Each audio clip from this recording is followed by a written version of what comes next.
Okay, I'm back. This is my Consolidated Dutchwest Federal Airtight wood burning stove, model FA264CCL.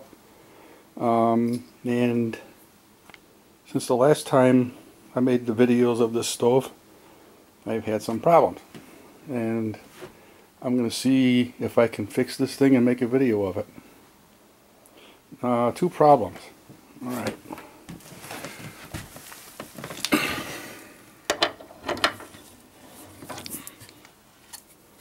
Okay, the center grate. This is all that's left of it. The other half is, oh, that fell out. It's right here.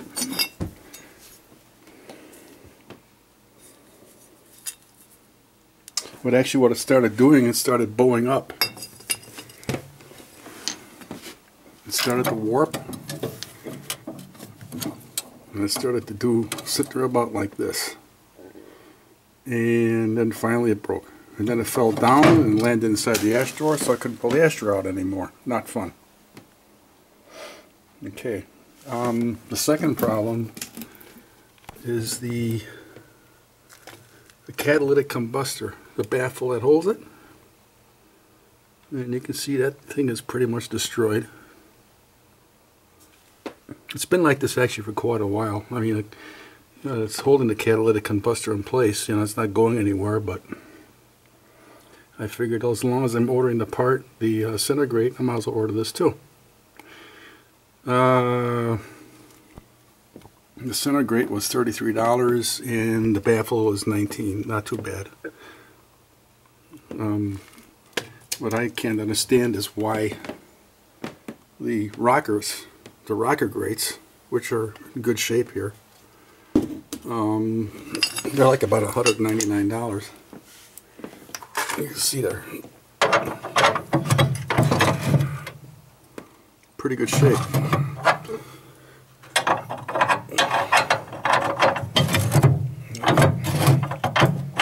Obviously, I've vacuumed this stove out. It wouldn't look like this normally. Okay. What I want to do first, in this first video, I want to try to replace this baffle. And to do that, you get to the screws on the top, underneath the plate above the combustor. So I'll take that out.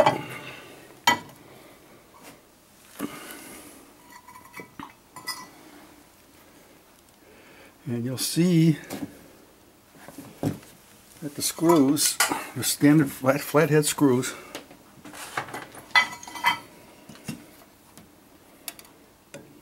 there's one here, and there's one here, one in each corner, basically. And here. Now, it's not going to be fun trying to get those out. And the thing that I can't understand is,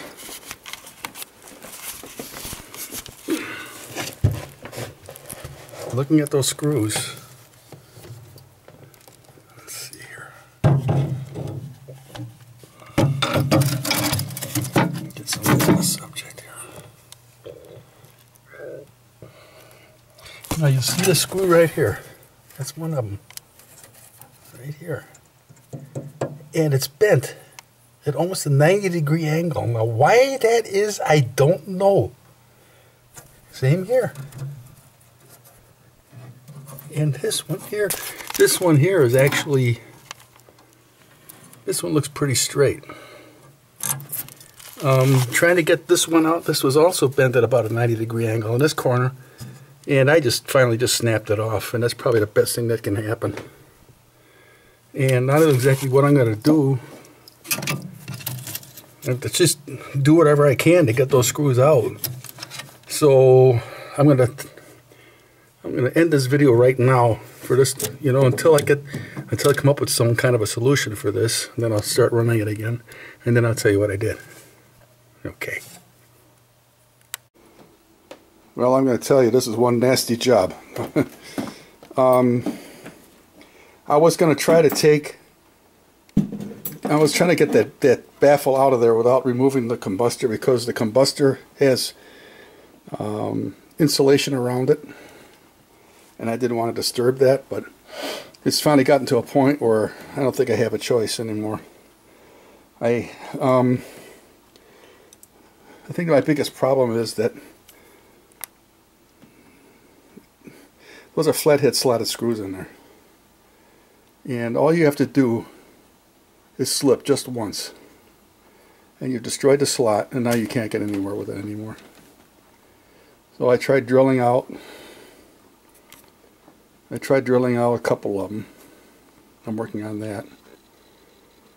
I think I'm using about a 1/4 inch or 5/16 inch drill bit.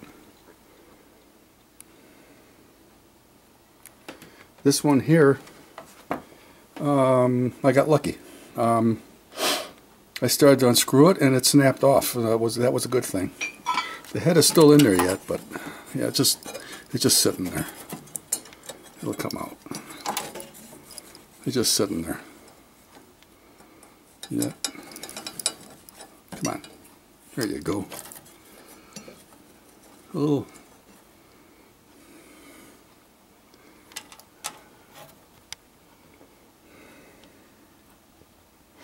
Yeah, flathead slotted screw. Now, I don't know if your stove's going to have this or not, but I'll tell you one thing. That kind of screw is not going to go back in here again. I'm going to use hex head. So at least you can get a bite on it, you know, and if the screw snaps off, well, that's good. Now what happened after that screw came loose, I thought, well, maybe I'll just take my big screwdriver here and I'll just go ahead and take this thing and I beat it with my fist, and a big chunk of the baffle broke off. It was laying there. And what I'm thinking I'm going to do, drilling them out part of the way. I don't want to get crazy with it because I want to damage the casting. And if I can drill them out enough of the way, I can take my screwdriver and a hammer and maybe I can break that casting away from those screws. So that's the next thing I'm going to try. I'll get back to you and let you know how I do. Okay, progress report. You'll notice that I got rid of most of the head by drilling it, and I broke away almost all of the baffle.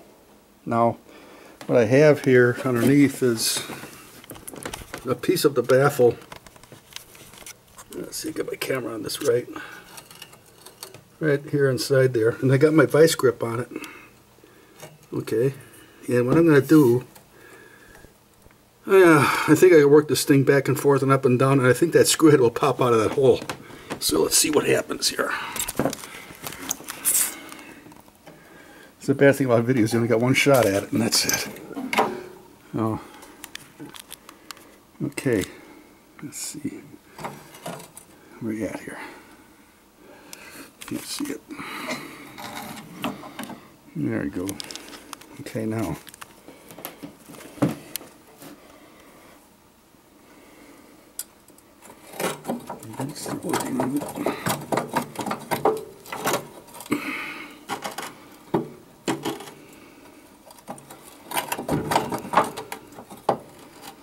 I'll tell you something. This is, hey, what do you know? There it is. Okay, that's good. All right, that's 2 down. 2 more to go. Let's see what that looks like here. Yeah, it's yeah, boy, pretty well mangled. Okay, now the one back there. By the way, I did try to use an impact. Driver on this too, right there. And all I succeeded in doing actually is to mung up my bit. It didn't work out too well.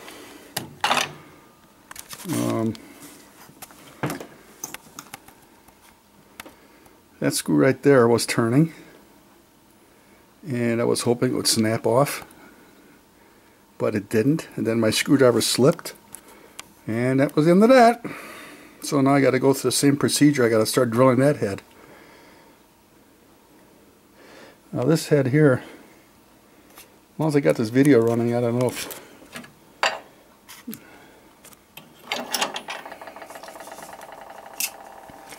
Get in there and maybe.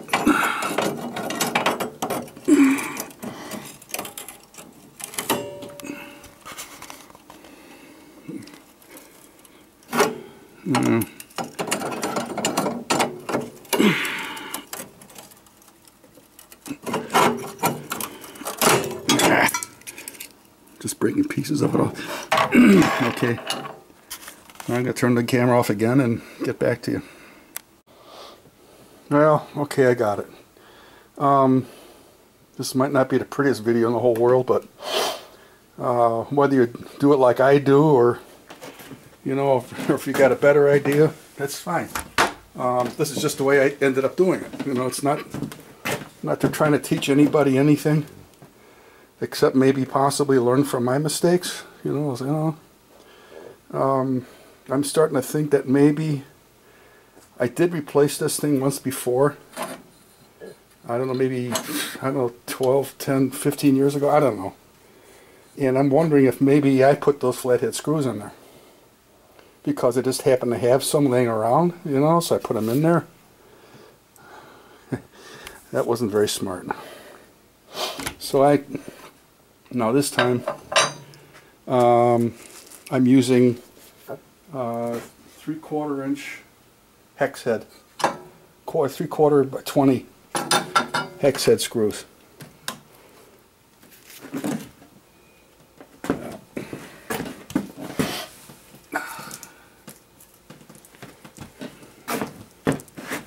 There they are. Okay, it was just something I just happened to have. These are galvanized. I don't think that really makes any difference. Black screws, I'm sure, will be just fine, because the galvanized is going to burn off anyhow. And you know, if I live long enough to have to replace this again, at least next time I use a 7/16 socket on here, they'll probably just twist right off, and then the thing will just drop right out, no problem. But don't ever put flathead slotted screws in there. That's a big mistake. Now, the air tubes, there's air tubes, you know, their whole ring is out now that the catalytic combustor sits on. Those air tubes right here, that sits underneath the ring, there was a bed of stove cement there, and unfortunately I don't have any with me right now.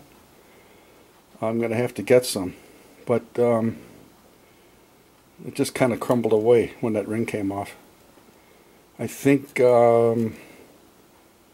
next time the fire goes out, I'll just take these screws out, and then I'll just put a bed of cement in there, and then back in business again.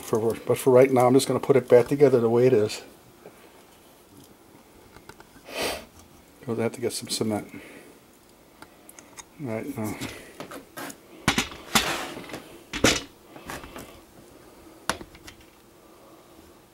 Not the best video in the world, is it? I am not trying to win an Academy Award here.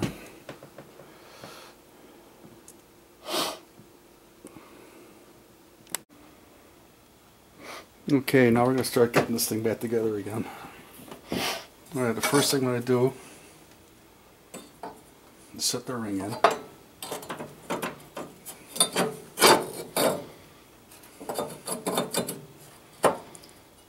Now, I should tell you, this part, as well as the shaker grate that I ordered,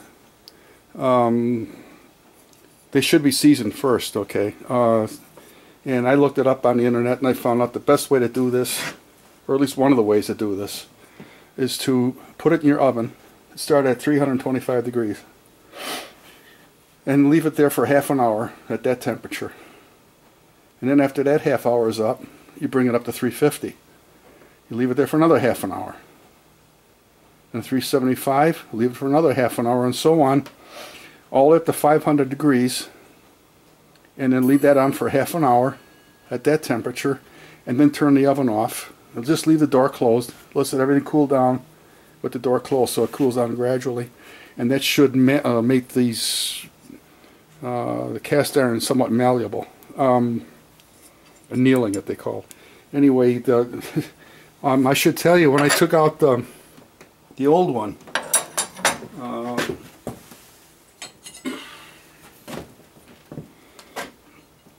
this is the side that was over here, okay. And what happened, I was able to get a screwdriver up inside here and pry on it, and I was able to pop that head here out of the hole. And then I just grabbed the whole thing and bent down, and that screw over here snapped off. And then from there on, that was it. Then I was home free on that. So I just want to let you know that's what happened. But anyway, I was going to say, this thing here was actually surprisingly malleable. I was doing a lot of bending on it and stuff. It actually, before it would break, would actually bend. I was really surprised for cast iron that would do something like that. But anyway, I don't know of any way I can prevent that from happening again, because that catalytic combustor gets very, very hot.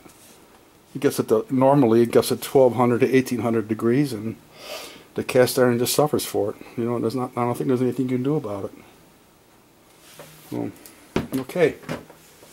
Now we're putting this one in. You put it in with the legs up, and the big holes towards the left side of the stove. That's how they took the old one out. Okay, now we'll try to get this one in there. Let's see here.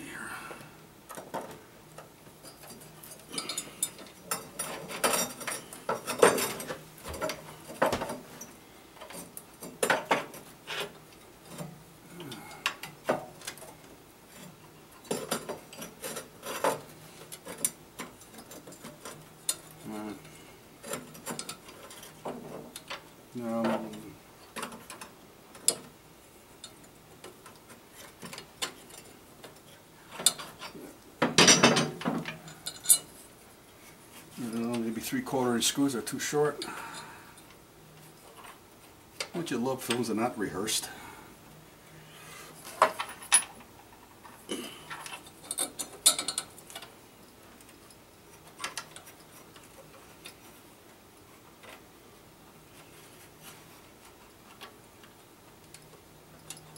You know, actually,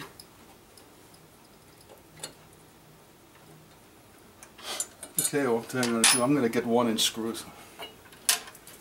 So, that'll make my life a lot easier. I'll be right back. Okay. 1/4 inch, 1 inch long, 20 threads per inch. This should work better. No, I didn't cheat. This is real time. I haven't tried it yet.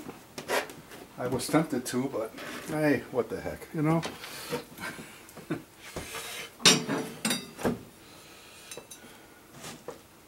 Alright, now let's see if we can get this in there. I got a lot of stuff, you know, I got a lot of screws and cans of stuff laying around everywhere, you know, and boy, I tell you, sometimes it really comes in handy.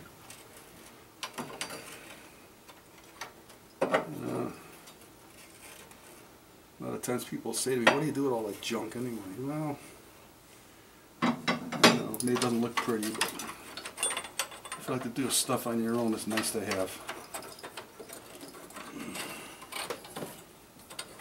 I've got a problem with one of the air tubes here too, and I think when I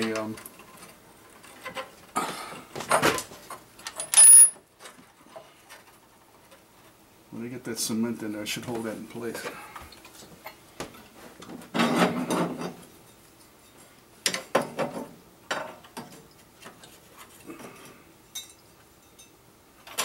I knew I should have done this off camera.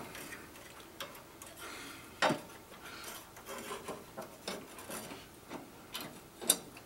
could hang from the ceiling maybe, that would help.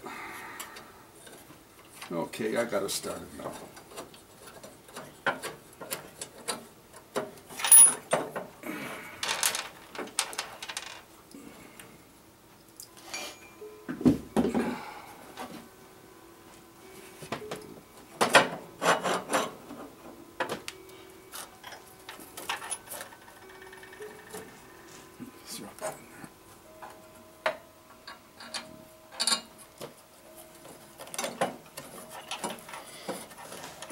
I tell you, sometimes I watch how-to videos, and some people do a better job than others, and a lot of times I'll critique them a little bit. Oh, I would have done it this way, and I would have done it that way, you know. But I tell you something, when you're actually doing it like this, it's not so easy.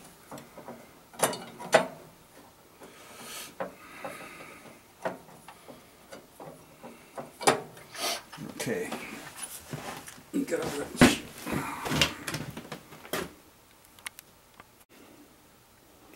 Okay, I'm not going to lie to you. I started the other 2 bolts, and the one down here in this corner here doesn't line up quite right. I had a heck of a time getting it started.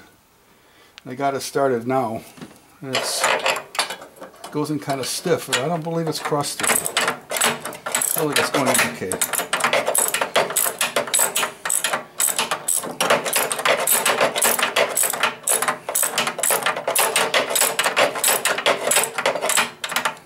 I wish I had a longer extension. I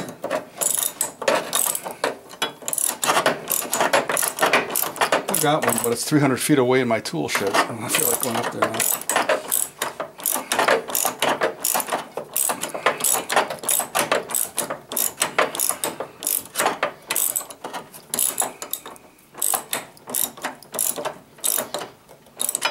I think maybe it might be a good idea to kind of do the same thing you would on a wheel on your car, you know, just, you know, tighten them up gradually, crisscross, whatever.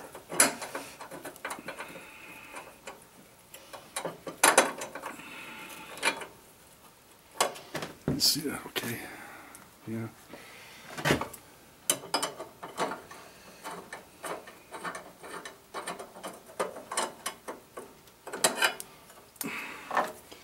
Tell you something, this is a lot harder job than I thought it would be. I thought it would take about an hour.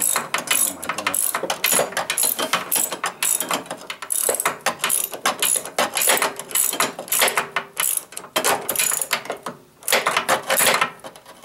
I'm going over here, tighten it down here.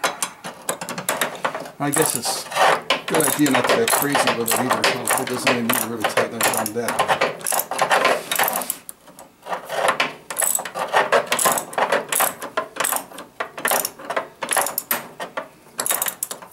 Now that baffle doesn't actually support the combustor. The combustor is supported by the ring. I think the baffle is designed to distribute the flue gases into the combustor evenly. And I've been having a little bit of trouble lately trying to get the combustor up to temperature. I mean, it wasn't real bad, you know, but I think it could be better. And I'm thinking that maybe this might be part of the reason. The old baffle had a big hole in the middle of it. So it may have been having a tendency to kind of concentrate all the flue gases in the center of the combustor instead of all the way around. I don't know. It's just the theory I got. I'll find out when I start using it again.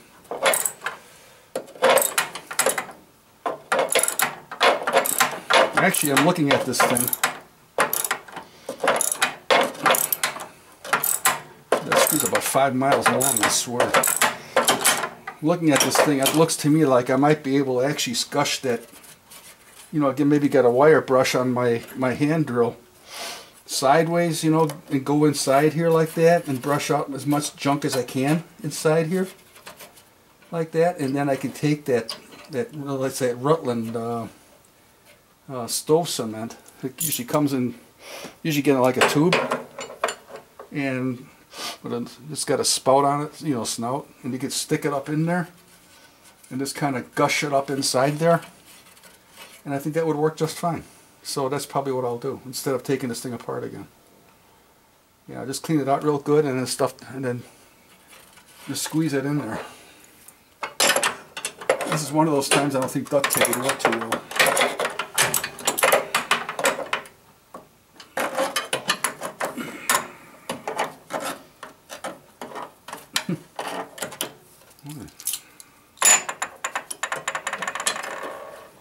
It's amazing how long a 1-inch screw can be.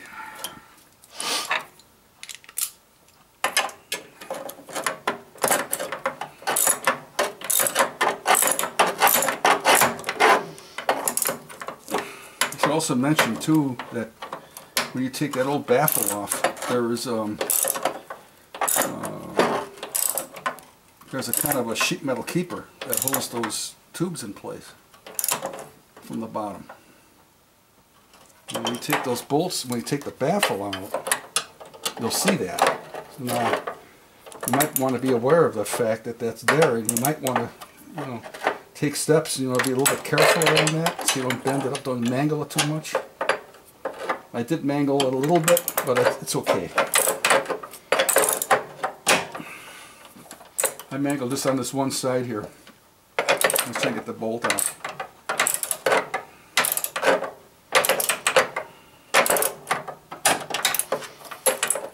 Let me say, this video is only maybe to show you how not to do this job. I don't know, but you know, if you get something out of it, you know, then it was worth it.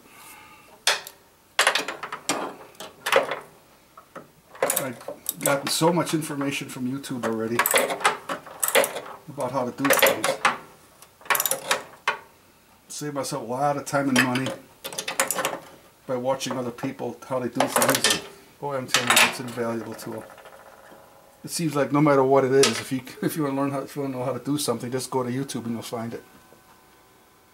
Okay, that's it. It's in. Finally. Now,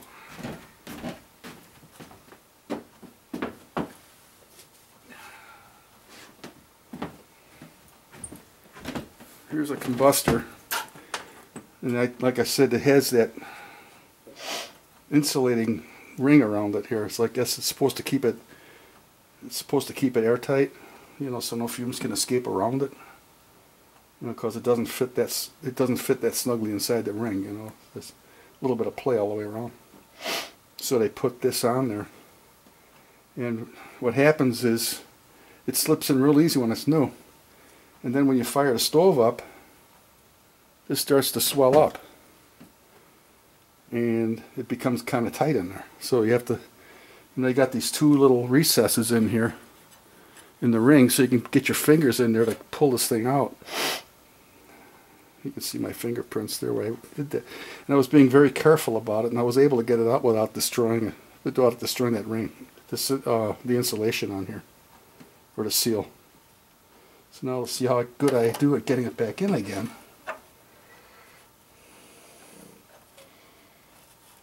You gotta be very. Just take my time with it. It's not gonna. I'll lose something. I know that. Try to keep it to a minimum. Yeah, I'm losing a lot.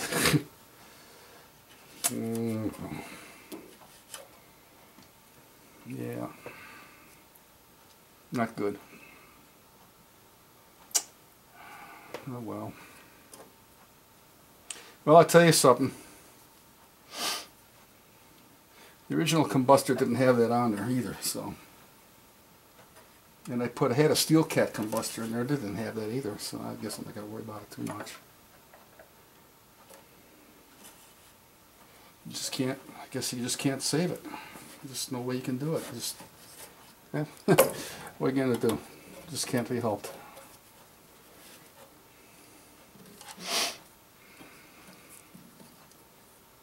Let's get my vacuum cleaner out here and clean this mess up.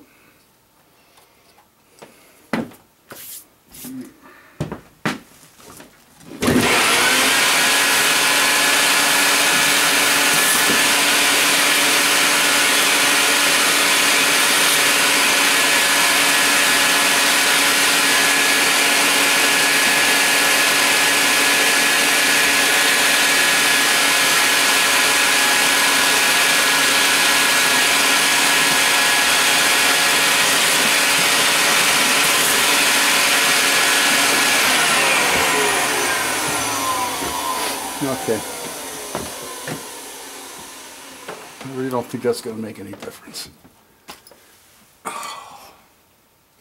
If it does make a difference, I'm sure somebody was going to come back on here and they're going to come say, oh yeah, you messed up. You know, okay, fine. Okay, now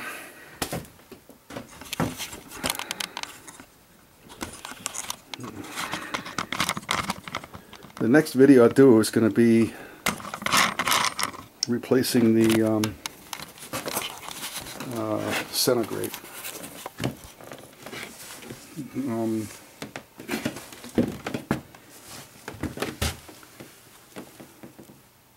It seems like the stove is in good shape otherwise.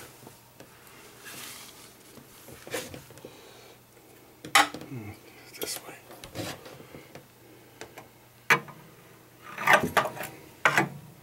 This back plate right here,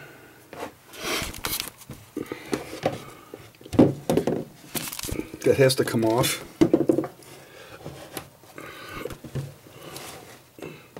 There's 2 hex head bolts up there. Now, those guys, boy, they better not snap off, because if they do, then I'm in deep doo-doo. Because that goes into the back of the stove, and if they snap off, oh brother. So I got to be very careful about that. And then right here, there's another plate back here. And there's 2, I believe it's Phillips screws, I think, on top there. And that's the same deal too. You don't want those to snap off either. So my next video, I might be able to do this tomorrow, hopefully. I'll replace that bottom grate. You can watch me sweat some more. Okay, thanks for watching. Bye now.